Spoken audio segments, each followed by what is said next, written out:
नमस्कार साहेब. नमस्कार. आमची अशी इच्छा आहे की ज्या मुलीवरती हा अत्याचार झालेला आहे त्या मुलीच्या आई वडिलांसोबत आपल्या भारताचे केंद्रीय मंत्री अमित शहाजी यांनी त्यांच्याशी बोलून त्यांच्याकडून आम्हाला आश्वासन पाहिजे.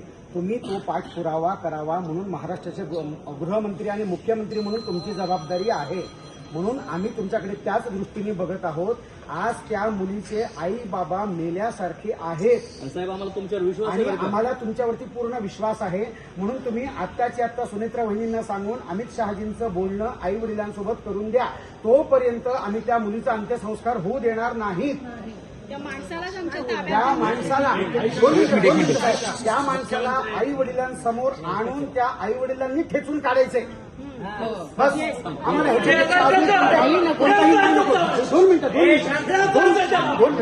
दोन मिनिटं साहेब. आणि 2 मिनिटं मला सांगा.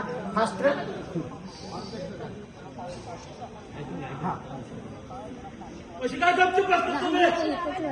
नको आम्हाला. ऐका 2 मिनिटं मला एक सांगा फडणवीस साहेब.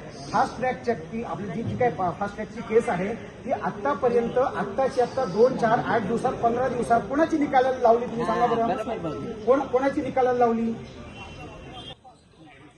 2 आठवडे नाही साहेब. 2 आठवडे ते जगतील का माणसं? 2 आठवडे शांत व्हा. फोन चालू आहे.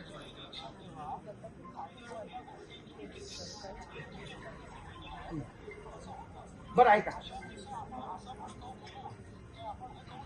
नाही ना बरोबर. बरं आम्हाला भडकवू बोलायचं नाही. पण मला एक सांगा, जर न्याय व्यवस्थेने जर त्याला 2-4 शिक्षामध्ये जर त्याला बाहेर काढलं जेलच्या आणि तो मस्त मोकाट फिरतोय आणि अशी बलात्कार करत फिरतोय, मग न्याय व्यवस्था तेव्हा काय झाली होती? तेव्हा तुम्ही म्हटले का त्यांना कायदा वगैरे हातात घेतला नाही घेतला? हा बर. साहेब तुमच्यावर विश्वास आहे बरं का पूर्ण. सुनेत्रा वहिनींना सांगा की जोपर्यंत त्या आई वडिलांना अमित शहाजी केंद्रीय गृहमंत्री म्हणून 2 मिनिट पुरावा करावा अशी आमची विनंती आहे. फास्टॅगच्या पुढे काही असेल तेही करा साहेब.